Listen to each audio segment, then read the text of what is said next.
चमकौरगढ़ी के युद्ध के बाद हर एक गांव में मुगल सैनिकों द्वारा ये घोषणा करवा दी गई कि गुरु गोविंद सिंह जी, उनके दोनों बड़े बच्चे एवं साथ के सभी सिंह शहीद हो चुके हैं और किसी को भी चमकौरगढ़ी के आसपास आने की अनुमति नहीं है और ना ही कोई उनका अंतिम संस्कार करेगा। साथ ही मुगल सैनिक एक एक गांव जाकर ये बताने लगे कि कोई भी अगर किले के पास आया तो उसे मार दिया जाएगा।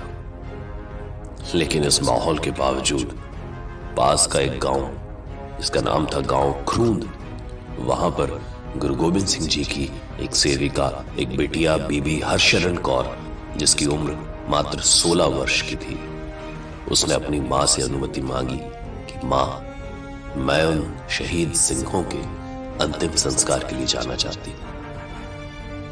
उनकी मां ने कहा कि बेटा, बाहर बहुत अंधेरा है और मुगल सैनिक हर तरफ किसी न किसी सिंह को या सिंहनी को तलाश कर रहे हैं, तुम कैसे पहुंच पाओगी? तो बिटिया ने जवाब दिया कि मां, मैं सभी सैनिकों से बचते हुए किसी न किसी तरह चमकौरगढ़ी के अंदर दाखिला ले लूंगी और सिंह भाइयों को तलाश कर लूंगी। इतना सुनने के बाद मां का हौसला बढ़ा और उन्होंने बिटिया का भी हौसला बढ़ाया और उसे अनुमति दे दी और उससे पहले उसे अंतिम संस्कार करने की विधि भी सिखाई। अरदास करने के बाद घर से बीबी हरशरण कौर चल पड़ी। युद्ध का मैदान, जिसमें कल तक हाथियों की चिंगाड़ थी, घोड़ों की हिनहिनाहट थी, तलवारों के टकराने की गड़गड़ाहट थी, चीत्कार थी, पुकार थी, आज खामोश, स्तब्ध, शांत और चुपचाप थी। इसी सन्नाटे के माहौल में बीबी हरशरण कौर वहां पहुंची और मुगल सैनिकों से बचते बचाते किसी तरह चमकौरगढ़ी के आसपास के इलाके में पहुंच गई, जहां पर सिंहों और मुगल सैनिकों की लाशें पड़ी हुई थी। क्षत विक्षत शवों के बीच सिंह सैनिकों को पहचानना मुश्किल था, परंतु बीबी हरशरण कौर के पास वक्त कम था और सुबह होने से पहले वे सभी सिंह वीरों को ढूंढना चाहती थी।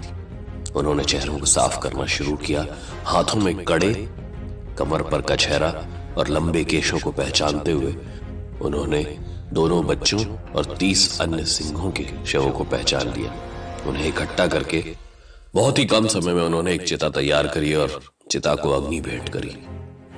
लेकिन अग्नि की लपटें देखकर दूर से ही मुगल सैनिक पास आते गए और उन्होंने पास आकर पूछा कि ए लड़की, कौन हो तुम और यहां क्या कर रही हो?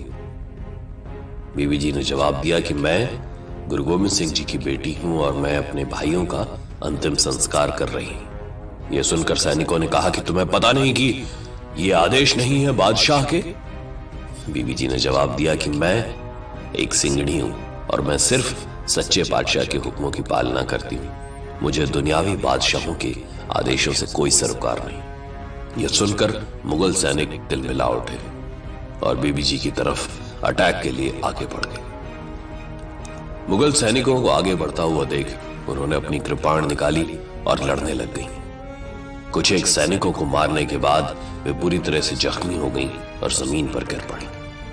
मुगल सैनिकों ने बीबी हरशरण कौर के शरीर को उठाया और जलती हुई चिता में फेंक दिया और इसके साथ उन्होंने भी शहीदी प्राप्त की। जब इस बात के बारे में उनकी माता जी को पता लगा तो उन्होंने अकाल पुरख का दोनों हाथ जोड़कर धन्यवाद किया कि मेरी बेटी लड़ते लड़ते शहीद हुई और देश कौम के काम आ पाई।